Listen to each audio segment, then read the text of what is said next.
Dans ce cours, on va s'intéresser à la symétrie axiale d'un point. On dit que deux points A et A' sont symétriques par rapport à une droite D s'ils se superposent par pliage le long de cette droite. Et en fait, on se rend compte que si A' est le symétrique de A par rapport à une droite D, alors cette droite D est la médiatrice du segment AA'. Regardons ça plus en détail. Voici nos points A et A', et la droite D, A' étant le symétrique de A par rapport à l'axe D. Si on trace le segment AA', on se rend compte de deux choses. Déjà, que la distance entre A et l'axe D est la même que la distance entre A' et l'axe D. De plus, la droite D va couper perpendiculairement le segment AA'. Ainsi, la droite D correspond bien à la définition d'une médiatrice d'un segment, c'est-à-dire une droite qui est perpendiculaire à ce segment et qui passe par son milieu. Voici donc comment reconnaître deux points symétriques par rapport à un axe.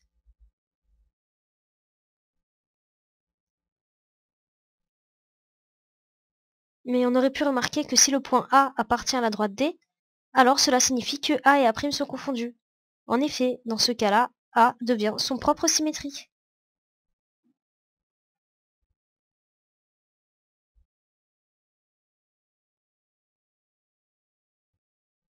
Si maintenant on a trois points alignés, eh bien leurs symétriques par rapport à une droite D sont tout simplement trois points alignés. Voici les points A, B et C. On reporte leur distance par rapport à l'axe D de manière perpendiculaire.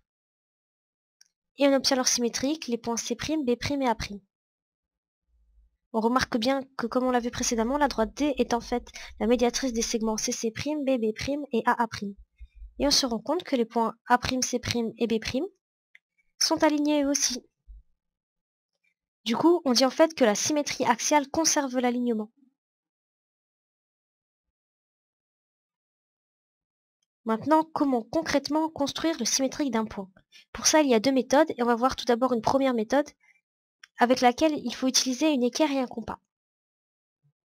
Traçons d'abord notre droite D et plaçons notre point A. Avec l'équerre, on va tracer la perpendiculaire à la droite D passant par A. On va prolonger ensuite le trait avec l'équerre.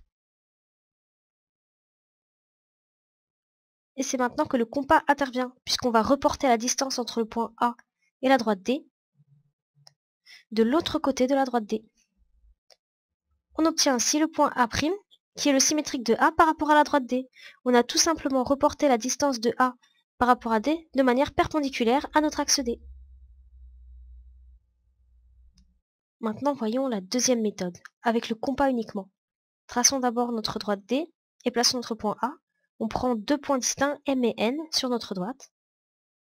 Et on va alors tracer avec notre compas le cercle de centre M passant par A, puis le cercle de centre N passant par A. Ces deux cercles vont se croiser en un point, qui n'est autre que A', le symétrique de A par rapport à la droite D. Et voilà, à présent tu sais tout sur la symétrie d'un point.